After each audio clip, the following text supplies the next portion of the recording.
The racialization of cannabis has been evident throughout our country's past. However, there have been efforts in recent history to further its racialization and to vilify communities that use it. In the years of President Nixon's executive term, he strove to manipulate the voters that did not align with his policies and views.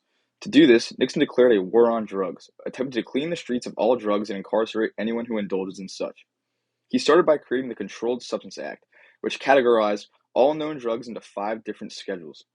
Schedule 1 being dedicated to the most harmful drugs that have no accepted medical use, and Schedule 5 being for drugs that have wide medical use and have limited dependency issues. Marijuana was placed on Schedule 1, sitting right beside heroin and LSD on the federal drug schedule.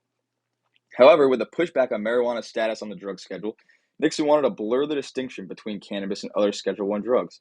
He said to his chief of staff, H.R. Haldeman, that the real problem was the blacks, and he wanted to devise a system that would recognize this without appearing to do so. Nixon's next step was to call for a report saying, I want a goddamn strong statement about marijuana. I mean, one on marijuana that just tears the ass out of them. Richard Nixon appointed Raymond Shafer, former governor of Pennsylvania, to the National Commission on Marijuana and Drug Abuse, and asked him to research marijuana's effects on America and its citizens, while devising a report that would destroy any argument that is pro-cannabis.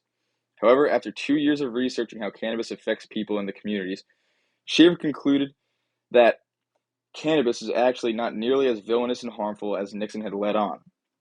The Shafer report said there was no significant physical, biochemical, or mental abnormalities that could be attributed to marijuana smoking. There was no valid stereotype of a marijuana smoker that could be drawn. Young people who choose to experiment with marijuana are fundamentally the same socially and psychologically as those who use alcohol and tobacco. There was no verification that was found for a causal relationship between marijuana use and heroin use.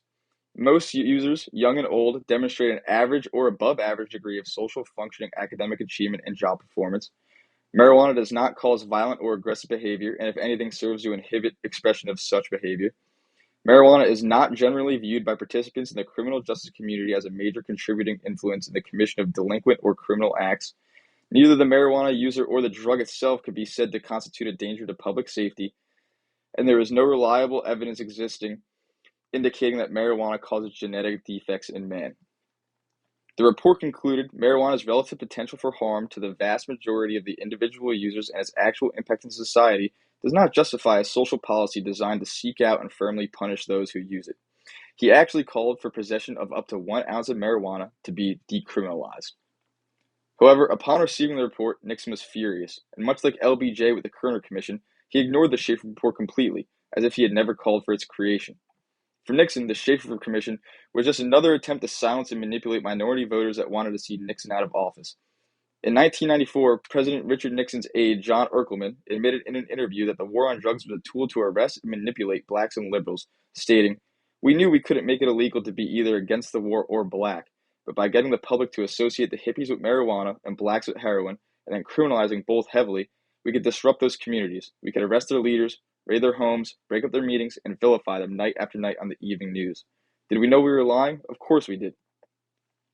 The lie that was the war on drugs led to the mass incarceration of black Americans, with blacks frequently being arrested for minor possession of cannabis.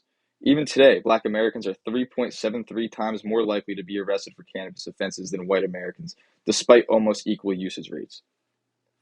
Overall, the Shafer Commission served to be pro-cannabis, despite Nixon's request for a report that would help him target and criminalize the population of black Americans that did not approve of him. His lies and manipulation on the war on drugs led to the further racialization of cannabis, and the heat is still being felt today.